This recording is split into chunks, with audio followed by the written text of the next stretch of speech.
Hi അസ്സലാമു അലൈക്കും. എല്ലാവർക്കും റമളാൻ മുബാറക്ക്. അപ്പോൾ ഞാനിന്ന് കണ്ടൊരു അറിവാണ് കേട്ടത്. അപ്പോൾ നിങ്ങൾക്ക് ഇത് പകർത്താൻ വേണ്ടിയിട്ടാണ്. പിന്നെ ഖുർആനിലുള്ള ഒരു സൂറത്ത്, ചെറിയൊരു സൂറത്ത് 10 സെക്കൻഡ് ഓതിയാൽ മതി. ഭയങ്കര കൂലുള്ള സൂറത്താണ്. അപ്പോൾ അത് കടക്കാൻ സമയത്ത് നമ്മൾ ഒരു സൂറത്ത് ഓതിയ 1000 റക്അത്ത് സുന്നത്ത് നിസ്കരിച്ചതിൻ്റെ കൂലി കിട്ടും. ആ സൂറത്ത് ഏതാണെന്ന് നോക്കാം. അൽഹാക്കുമു തകാസുർ സൂറത്തുൽ മക്കാബിർ.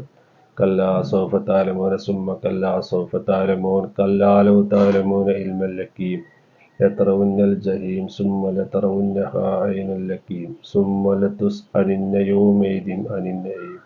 ഓതിക്കോളിയും കൂട്ടുകാരെ ഒരു 5-6 കടക്കാൻ സമയത്ത് ഒരു 10,000 സുന്നത്ത് നിസ്കരിച്ചതിൻ്റെ കൂലി കിട്ടട്ടെ. നമുക്ക് ഇഷ്ടപ്പെട്ടവർക്കൊക്കെ ഈ വീഡിയോ ഇഷ്ടപ്പെടുകയാണെങ്കിൽ എല്ലാവർക്കും ഷെയർ ചെയ്യാം.